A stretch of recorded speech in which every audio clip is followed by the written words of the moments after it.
just open it up for questions for Coach Painter. Matt, where did you see the defensive breakdowns in the first half that were leaving Michigan that open? Yeah, we wanted to switch some things and take them out there. We had to be clean with our switches, and we just weren't disciplined enough in what we were doing, and they picked us apart. And then after that, you're playing from behind, and so it's really hard. But you're going to have some mismatch ISOs where they're going to break you down a little bit off the dribble. But they were getting us when it was guard on guard, at times. And so it's like, we had to do a better job of containing the dribble, making it hard for them. And then they were going to make some plays how we were defending them. But they got hot and made some shots, so you have to give them, credit. They're a good team. Now, when the ball is in Carson Edwards' hands as much as it is, just what more do you need out of him? They need him to reverse the ball. They need him to get the ball to the other side. When people take things away, you have to probe the defense more. And that's, something we've emphasized with him. And sometimes driving the basketball when they load up, you just got to get the ball out of your hands and get the ball moving. And then at that time, you might not get a lot of assists, but you get a lot of those hockey assists because, they put so much emphasis on you. So his ability to drive really helps us. But then, when he makes good decisions when he drives, it really puts people in a bind. That's why I think you see him at the rim so much. But, you just got to kind of, keep working with him. It's no different than how he really played last year, except for the people that are around him, kind of balancing things out for him. And but he just, at times when it doesn't go his way, he gets too aggressive, and then he makes it worse. Does he need to play differently, considering this is a very different team he needs around to make him? better decisions. He needs to take better shots and make better decisions. But that's been, who he is. It's been since he's, came on campus. Like anytime you watch film with him, or you get to that point, he'll get you 25 points, but he'll have 3 or 4 or 5 possessions that you just want back.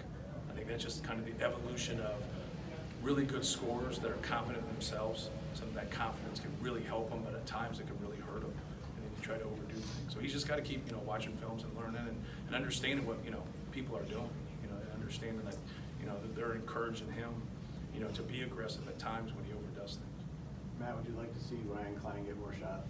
Yeah, he's been really efficient for us. The one thing about him is, he hasn't really stepped out of his role. And sometimes when you do that and you step out of your role, now you get some misses that you don't want. So he showed some discipline, tonight. But 6 for 8, 3 for 5, get 15 points. That's really efficient. But if the ball moves more, I think that, he would get some more cracks at it. Michigan's a good defensive team, so I think that line for him tonight was pretty good. We had to be more patient, but we also had to get stops on the defensive end. It's a balance. If you're constantly in transition, because they're stopping you every time, it's a little bit harder. Overall, how do you think defensively, how do you guys think you did tonight? Not very well. We just had such a tough start. Like, we weren't clean in what we were doing. There's certain things when you get against a really good team that you'll live with, but like the things that we were giving up early, that one stretch, they missed like 2 or 3 layups. It could have been worse. So we just weren't clean in what we did. You have to be disciplined when you switch against them. You have to be disciplined when you decide to guard them that way. And then when you're not disciplined, they're going to get you. They're going to get you anyways. You're just trying to lessen. It's kind of the lesser of 2 evils. Thanks, Mitch. Yeah, no problem. How does John Teskey change Michigan defensively? Well, John Teskey's come a long way. He's bypassed a lot of people, in my opinion, that he competes against. Obviously we haven't seen everybody firsthand, but watching on film, he, at first we tried to recruit him. He didn't let us recruit him. We tried to recruit him. But he's 1 for 10 from 3, so he makes a couple threes today. But I think his defense, he's done a good job at ball screen defense. He's done a good job at the rim. Those rebounds tonight, he had 2 or 3 rebounds where, he was the only one that was going to get them. He kind of cleared space. Those big guys like that can clear space sometimes and just be able to go and get him. So he's really worked. There's no way, I don't know him personally, but there's no way he hasn't worked hard because, he was a long way away 2 years ago. But that's the thing with big guys. It's, the 7-foot guys that are, 260, 270, it takes a little bit of time. And, he's got a bright future. He's really, really helped them, not just defensively, but also offensively, because he can knock down that 17-footer. He can play at the rim, and it gives him a different look, allows him to play big, allows him to play small when they get different matchups, especially in the tournament. How tough is Michigan to do with both ends of the court with their balance and their defense? Yeah, and that's the one thing that I talked before with our guys, before, is that like they've come so far, not just defensively, but more of a mindset. Like they can have a grinded out type mindset, not I'm going to outscore you type mindset. So they can outscore you, but they also can grind it out on you. So that's an unbelievable kind of 1-2 punch to have as a team, to have both of those qualities. So sometimes, like last year, like when we get in some grinded out games, we probably outscored people more than we grinded it out. Even though we can do it a little bit, these guys I think can do both. Like I think they can beat you in the 90s. I think they can beat you in the 60s, and I think they can do it against quality people. And so it just depends on how they're flowing. Tonight it looked a little bit better because they made their threes, but I also think they're a little bit more open too. But you can't let Jordan Poole get 5 good looks. In your eyes, how much has Poole grown since last year? Well, he's got more of an opportunity. A lot of time you guys talk about growth. Some guy plays 14 minutes and now he plays 25 minutes.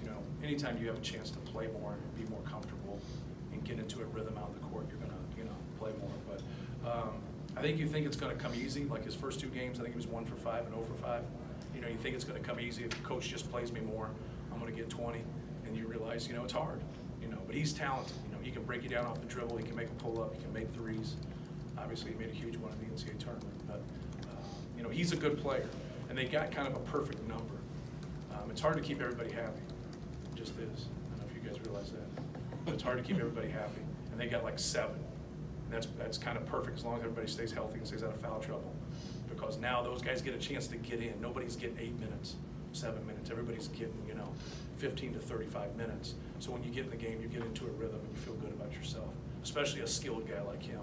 You need to get some shots, but you also got to get shots within the offense and shots in rhythm. So I know, John really stresses that. Is what you're seeing from Aaron right now something that could grow into a bigger role? Well, I thought he had some energy, and we stayed with him. He didn't play much in the game the other night against Florida State, and it was just one of those things where, we went with some other guys. Sasha helped us. We liked our matchups with our guards. But no, he knocked down a couple shots. I thought he gave us some energy, so I thought he had some good minutes for us. What were some things that made Evans' game difficult? Obviously, you go to 1 for 8 out there. How much did that? I thought he had like 3 or 4 shots that he just missed. He got to the rim a couple times and just missed some layups. He had a couple threes that I thought were good shots and just didn't go down. He just never could get it going. So I thought he did good things. He just, it's hard. You miss a couple shots, you're on the road. It doesn't go your way. It's kind of part of basketball. You've talked about liking the energy you got from Aaron tonight or Sasha tonight the other night. Are you getting the energy you need from that starting group that's coming in? And well, we got to have everybody on the same page. I think that's I mentioned last year. It's kind of the mindset of a team. We don't have as many weapons as we had last year, so you have to kind of value possessions and put people on defense more and have longer possessions. And I think with that, that'll really help us. And at times we just shoot the ball entirely too quick. So we come out and we shoot the ball a little bit too quick. And a couple key possessions. And then also we have the breakdowns defensively. We definitely need, to be better on the defensive end and clean some things up. Is there anything else? Thanks, Coach. Thank This you. was the most productive 10 minutes I've had here in Michigan in a while. Student athletes will be available outside our locker room.